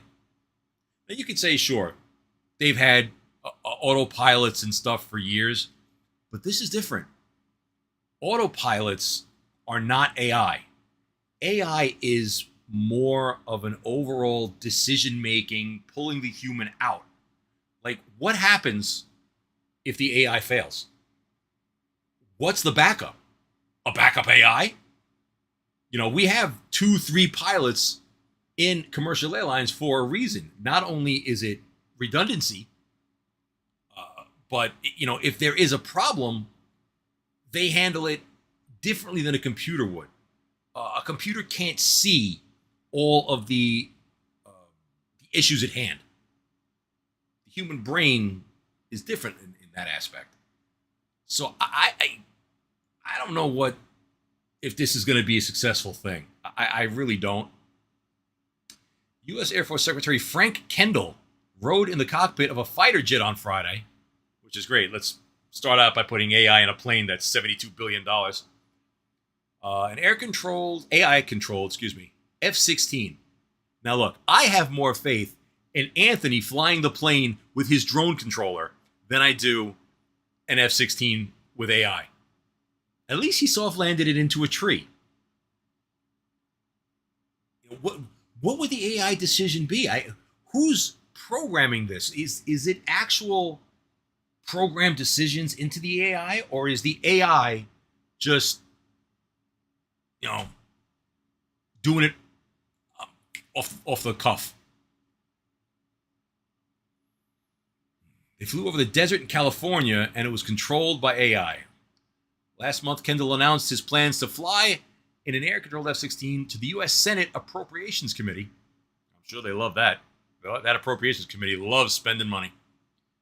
Defense panel, while speaking about the future of air warfare being dependent on autonomously operated drones. Yeah, look, they're already using the drones in Europe, for bombing stuff. Most of it's bullshit, but I don't know. How do you people feel about this? I don't like it. I don't like it at all. But that's where we're heading. So we're going to keep an eye on this and see how much these AI-controlled planes are going to cost. They ain't going to be cheaper. I'll tell you that much. And there's going to be crashes. There's going to be issues. There's going to be hacking. There's going to be a whole bunch of problems with this. You see it. What happened to the good old days of warfare, where Maverick got into his F-14 Tomcat, flew that sumbitch right off an aircraft carrier. Unbelievable. So what we'll do here real quick, let's throw up. Let's not throw up, but let's throw it up. Let's throw up the number if anybody wants to call in lately, as we're getting close here to the 2-hour mark. Those ads took up a lot of time. I'll just leave that up for a second. If anybody wants to call in, you can call in. Let's look at the chat real quick. Hey there, Jim. How you doing? Yes, Jim is asking if I ever invite guests to the show. I would love to. I just haven't had the time to figure out the Skype / Zoom / even Wirecast, which is what I use it as a built-in thing for guests to call in. I got to straighten that out and figure it out where it's actually conducive. But I will. I will. I have some people already asking me to come on. Oh my God, the coffee got cold. It's still good.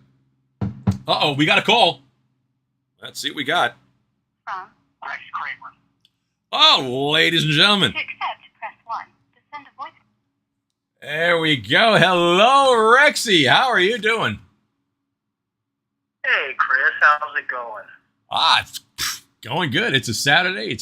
Looks like it's a really nice day outside. Tomorrow it's going to be crappy, but it's going good. How are you doing, my friend? I'm doing great. First of all, I didn't see any problem with those advertisements. Yeah, those are. Hold on 1 second. Mm-hmm. What's that, honey? Hey, I told you when men are talking, you got to be quiet. Okay, I'm back. Touche, my friend. I'm doing bits on your show. Waka waka. Quack quack. I came across those, and I was sitting at work, and I was perusing through the web, and I was looking at them, and I was like, oh my God. And obviously Anthony's talked about those a lot. He's played the great videos of the ones back in the day, which are hilarious. But actually seeing them in print, I was like, oh man, that's so brutal. Yeah, well, and that was sparked me to call you. I know you're at the computer. I want you to go to Amazon and type something in Amazon. Surely. For me. Hit me. You ready? I'm ready. Type in WW2 German propaganda posters. Okay, propaganda. So I got to do this one-handed. Posters. All right, let's bring this up on the screen here. Now, I'm not shocked at them. I'm shocked that Amazon puts them for sale on their website in this current environment we live in today. Oh, wow. Yeah, we got posters from the SS. And, oh, my Lord. Oh, my Lord. Look at this one. $7. Oh, that's a problem. That's a problem. Wow. Yeah. Yeah, I know. I mean, I would love to know how you came across this. I hope this wasn't in the search for like new bathroom wallpaper or something like that. I'm trying to redecorate my office, and I was looking for Christmas presents for the boss, okay? Oh, he'd love these. Oh my God. Oh, these are terrible. Yeah, The Luftwaffe. They're cheap. $8.99 for an 11x17 German propaganda poster of the Luftwaffe. Scroll back up to the top, and you see the one with the two big golden SS. Yes. That's like stabbing the red devil. Oh my Lord. Exactly. I can't believe that's being sold.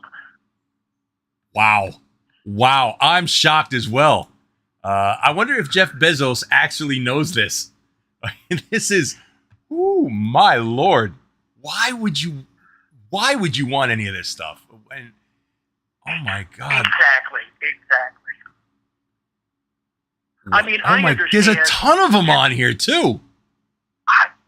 It's page after page, Chris. Page after page. My God, you're right. Look at all of these.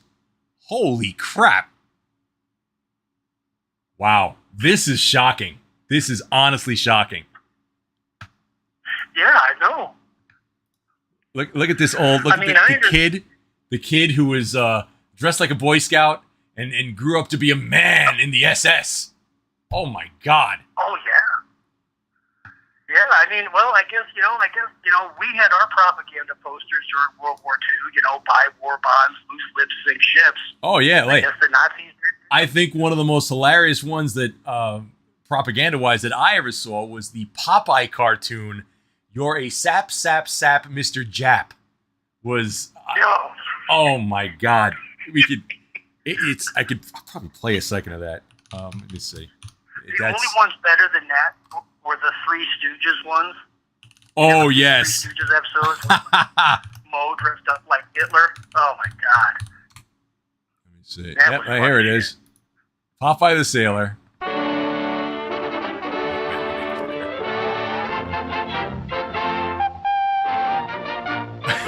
Wait, where's this? Where is it? Here. You're a sap, Mr. Jap. This is so bad, this cartoon.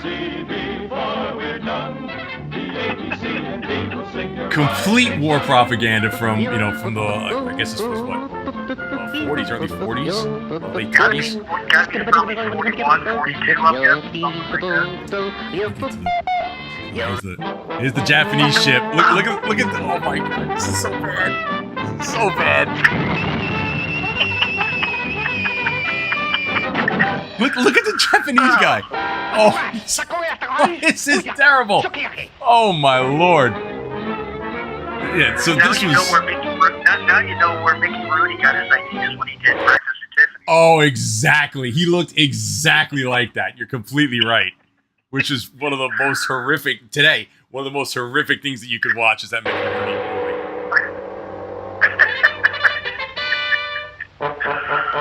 Oh my God, yeah, I know. This was total war propaganda back in the days. And this was, the kids were watching this, and this is where they got it from.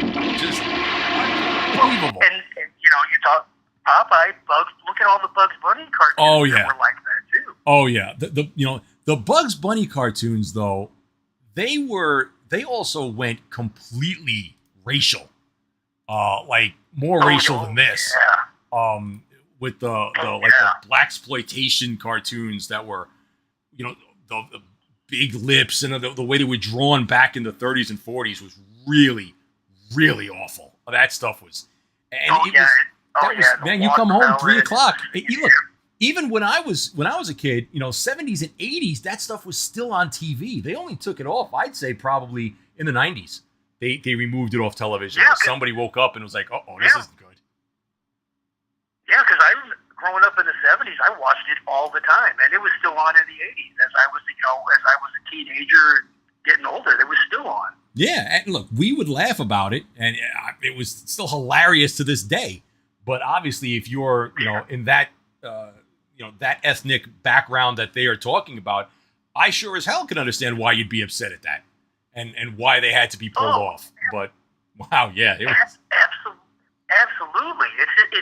It's like I said, you kind of laughed at it, but I can understand if I was a black man or a black woman or an Asian and saw that, I could understand where you're deeply offended by that stuff. Oh yeah, as you should be. It was completely racist and completely wrong to do. But then again, back in those days, that was perfectly fine. There were no problems with it back then.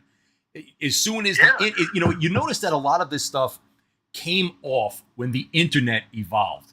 The internet got big around 93, 94, 95, where the web started growing, and as soon as people then had a place to voice their displeasure, that's where it all came full circle and it was pulled off.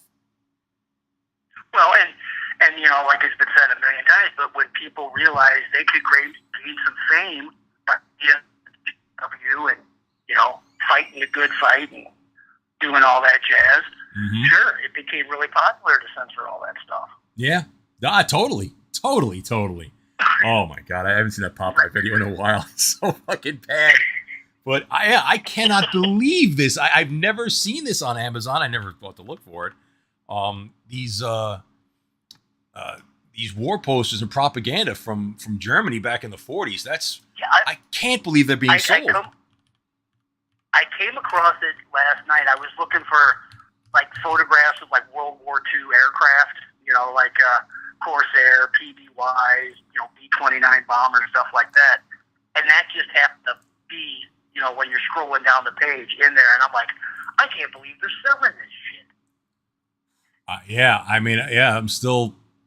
I'm floating down these, and it's unbelievable that they have. Now, I used to buy things like, one of the things that fascinated me when I was a kid, I was always been fascinated with the Russian culture. So I would buy these Russian tea glasses. My sister actually got me for Christmas for them. They have like a metal holder in the bottom of them. I guarantee if they have these, Amazon has fucking everything. Let me see. Russian tea glasses. Let's see. Yeah, here they are.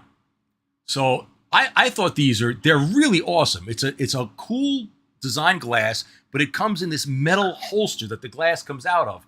And I learned about this from in Hunt for Red October when the Russian guy spilled the tea on his desk. He was using this glass, and I always wanted one, and it started giving me fascinations about the Russian culture. And I would go back and I would see a lot of Russian propaganda that we showed it in the ads before about how they would see America and how they would try to keep up with America, and they would try to duplicate it, but it was never like the German side of things. I mean, the German side of things was fucking awful. Oh, it was so brutal and just disgusting the way they portrayed everything. But that's how their whole movement was built. Their whole movement was built on the Jews are the fault for everything. So they had to be the devil. It's terrible. Look at these. And somebody is buying these things because it's saying here on Amazon, only 18 left in stock, order soon. Only 5 left in stock, order soon. Yeah. Who's buying these, and where are they putting them? Well, and also, half of them you can get free Prime delivery on it. I wonder if a lot of these are en route to someplace in South Carolina. I'll have to check that out. But wow. All of these, only 8 left in stock, only 6 left in stock. I mean, gee, are the protesters at the college campuses buying these things and using them as signs? I don't know. Who knows? Maybe they are. Oh my God. This is, wow. Once again, Rexy, you have opened my eyes to something that I had no idea about. Horrifically. Yeah. I mean, I guess if you're buying it just for the artwork factor, but it's kind of like it's kind of like the Piss Christ painting. Remember that from years ago, yes, where that guy painted? I mean, whereas like, well, it's art, so I'm appreciating the art behind it, not what it's saying. But how can you not look at this and go, there's a guy with a fucking swastika flag flying behind him. You can't. Talking about how they're going to win. You are not. It's ridiculous. You are not buying this for art. I'm sorry. I know that there are certain art styles, sure, that people like, and certain drawing styles that people like, but this is the message of this, of any of these, is so overblowing what the art is. You don't give a shit about the art. How you cannot take one of these pictures, put it in your house, why you would ever do that, and have someone come in and not be mortified at what's on your wall. Yeah, over here, Chris, is our lithograph of Rembrandt. Over here, we've got another litho from Dali. Oh yeah, and here's my Nazi propaganda poster about killing all the Jews. Exactly. Now, like, even at let's take the boss's home studio, for example. I gave him the picture of Mannix. I gave him the picture of Cannon. Could you imagine him putting one of these on his shelf behind? You can't fit that with anything. He would never do that. No, I know he would never do it. But you can't. This is not something where you can, like, when you take out holiday decorations, what do? You put all your Christmas decorations out, all your Hanukkah decorations out, whatever, and they all kind of flow with each other. What the hell are you putting this near that you could say, yeah, this kind of goes with the motif of what I'm putting out here for people to see? Oh, honey, don't forget to hang the Arbeit macht frei banner over the fireplace. Oh, this is so bad. My God. It's just like I said, I understand, there's World War II collectors where if you had an original from 1941, 42, that's different. These are all reprints and remakes designed to sell to people. I don't get it. I know one place where it would be, and I will show you this. This is the only person that I could think of who would have such a thing would be this guy right here. My own private stash. This is the guy who bought all of this stuff. He's got it in his back room. Now, that is a great actor who sadly passed away last year, Frederick Forrest, who I will say that I was very, very happy that I was able to obtain his autograph, and I sent it to the boss for Christmas.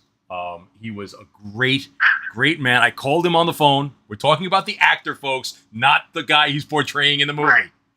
I called him on the phone, and he actually called me back. I left a message on him, and it was actually him.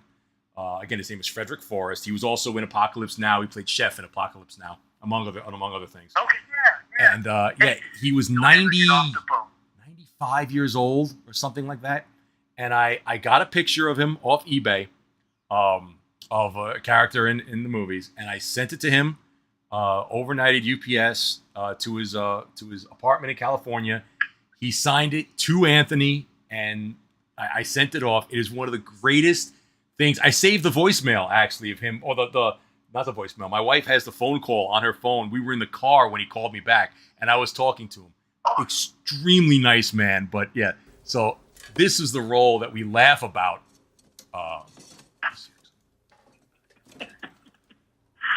Yeah.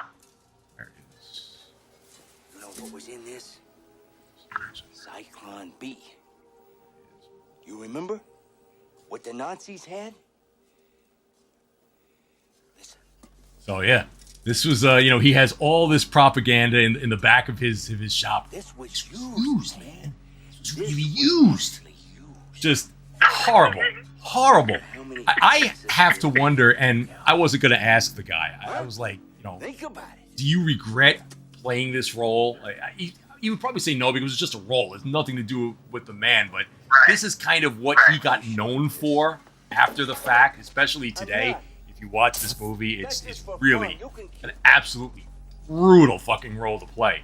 But yeah, look, there you go. There's all the books and all the signs, and that's the type of person you would think who is buying any of this crap on Amazon. So, exactly. My God, man. Exactly. I mean, get stuff crazy. Can I switch topics on you real quick? Sure, of course. Be my guest. I have a suggestion for McDonald's or any other fast food place for a burger. Please. All right. And it's a burger I usually make at home, and I know I've had it at a diner or some mom and pop restaurant somewhere, but my wife likes to call it the family farm burger.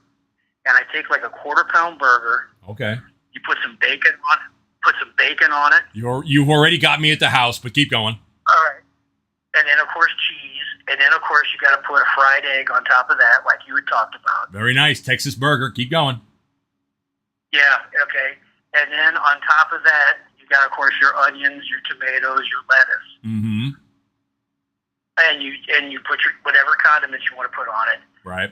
That's it, man.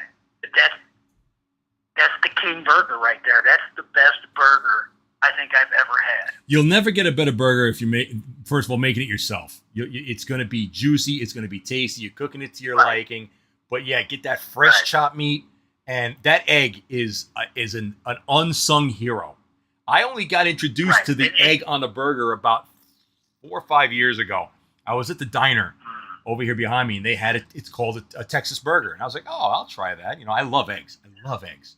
So when I got that, and you got to keep the yolk where it's runny. You want some drippage. I know some people like, oh, I don't like runny yolk. Grow up.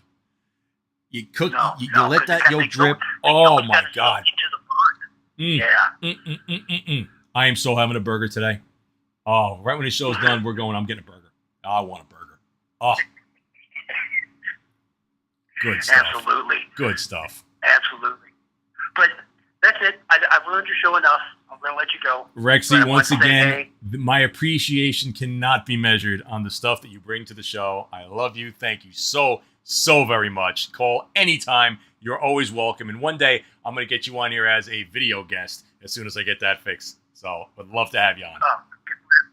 Listen, I don't think any computer screen can handle that. Let's just keep it to the phone right now. You got it, my friend. Thank you so much for the call. I love you. Thank you so much. Ladies and gentlemen, Rexy Kramer. I love what Rex brings to the show. Whoa, look at me. I'm big. Where'd my tagline go? Hang on, I'm missing my tagline. Where the hell did it go? That's really weird. Well, while I'm here, we might as well do it. Oh, there it was. I didn't see it on the other side of the screen. The latest driver updates. For those of you who are computer gamers, for all of you that are console gamers, get out. Just go. Don't come in. There was a GeForce update last night. There's nothing really big in it, fix-wise. It's pretty much the same as the 55242s, I believe, which came before. AMDs are still the same. There's an update for the Intel Arcs. And for those that use 7-Zip, which is a compression program like WinZip or WinRAR, there is an update that to the 2404s. And if you are an overclocker like myself, I love to overclock. So those of you who are watching the show saying, what the fuck is overclock? Basically, overclock is taking a computer chip and running it at a speed that it was not designed to run at. So I have my processor, my AMD Ryzen processor in my gaming PC, and I overclock it to the bejesus belt because I water cool it. Because you overclock it's going to generate more heat, going to pull more power. And this particular program, Prime 95, is the de facto standard when it comes to stress testing your computer. Even if you're not overclocking, and I'll mention this for a minute. Prime 95 is a program that runs and beats the ever-living shit out of your CPU, just like a 1950s husband beat the crap out of his wife. This thing will take all your cores and run them as fast and as hard as they possibly can, generating a crazy amount of heat. I recommend being water-cooled, honestly, if you're going to try it. But the point of the program is for stability. You let it run overnight. You let it run for 2 days to get using a computer while it's doing it, because it's hosing all your CPU cycles. Ooh. Coffee. And if the program crashes at all, you have an unstable system. This thing just does computations over and over and over in a billion different boxes on your window. So what I do is I turn it on, I turn my monitor off, I go to sleep, I wake up in the morning and see if it's still running. If it is and all the cores are good, I know the computer is stable. It stress tests your CPU, stress tests your memory. There are stress testing programs that can stress test your GPU as well. But stable computing when you're a gamer or just a computer user in general is vital. Most computers that come from stores that you would buy, CyberPower PCs or stuff like that, or Dells or whatever, they run at standard stock speeds. So stability is usually fine. But when you get in the upper echelon of hardware, faster memory, faster processors, high-end graphics cards, you start pushing the limits of what your motherboard can do. So the last thing you want to do is be playing COD or playing some kind of game, and for some unknown reason, it crashes the desktop. That's a stability problem, outside of the fact that the game may be fucked up programming-wise and have a bug or a glitch. But you want to make sure that your machine is stable. And Prime 95 is the de facto way of doing that. It's a brutal program.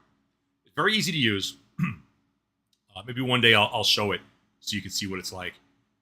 There are other ones out there. There's OCCT. There's another one called the Intel Burn Test, which is actually by Intel for their processors. That one I would extrude caution, because the Intel Burn Test literally will push your processor past its thermal limits. Every processor has a temperature that once it reaches, it starts to shut down cores and back off because it will fry your chip. And we're talking about like 100, well, let's see, not 100. No, yeah, probably about 100 degrees Celsius that it'll start to melt shit, and it'll China syndrome right through your motherboard. So that's just something to keep an eye out for, ladies and gentlemen. Again, if anybody has any computer questions, issues, you want to be a guest on the show, there's the email. This side. SuBDivisionsTV@gmail.com. You can send a email over there, and I would love to have guests. I would love to have more people on the show. I see Jim in chat was asking if I ever have guests on the show. Yeah, I would love to. Again, I have a bunch of people that want to come on. I just haven't had the time to sit here and play with it. One thing that I would like to show next week is I want to show everybody just what it takes to do this, because I'm sure people are curious watching it. What kind of setup do I do? What does the green screen look like? How do I put it all together? Overall, it probably takes me about 10 minutes to put the green screen up, but the process to get the stuff ready for the show probably takes a little more than an hour. It's not that bad. All the graphics like you see here, the software that I use is really easy to do. And I'm actually kind of impressed with it. It works really well. The backgrounds and stuff. Anyone can do this. That's why I think I did this. I wanted to see just how hard it was, because I know I have a lot of computer knowledge. And I know I do a lot of great things on a computer. So I was curious if I could do this as well. And obviously I can. I've done 11 of these. I enjoy it. I enjoy talking to you folks. I enjoy finding these goofy things. I love getting sent different things to talk about from people. And it's a lot of fun. And I really, really appreciate anybody that's actually watching this. And I appreciate those that watch my karaoke streams. I still can't believe people watch that. I thank Gino and Keanu and Anthony and all the guys in the Compound Studios who have talked about it on air. I've gone from having 3 people, my friends watched it, to the last stream I had, I think, over 110 people watching. Most on Twitter, X. I get on that, and then some people watch on YouTube, and some people watch on Twitch. It's fun, and I'm going to do one tonight. Tonight, we're going to shoot for 9 p.m. to do a Saturday Night Live karaoke stream. I want to try to get some backgrounds and stuff on there to make it a little different, maybe like a bar atmosphere or something like that. But it's a lot of fun, and my appreciation is tenfold for you people. Thank you so much for watching. We've gotten at 2:15. Wow, awesome show. Good talking today. I like this. I really do. It gets me up on a Saturday, makes me brush my hair, brush my teeth, have some coffee, and chat with friends. We're all friends. That's all it is. So, again, thank you all for tuning in this week. We'll do it again next Saturday. So now I got another whole week of trying to find things to talk about, which is always kind of fun and challenging. But there's so much content out there. That YouTube rabbit hole, it's great. Send me ideas. We'll discuss. Thanks, Rex, for calling. And ladies and gentlemen, we are going to peace out. I will see you next week. Thank you all so much. And au revoir.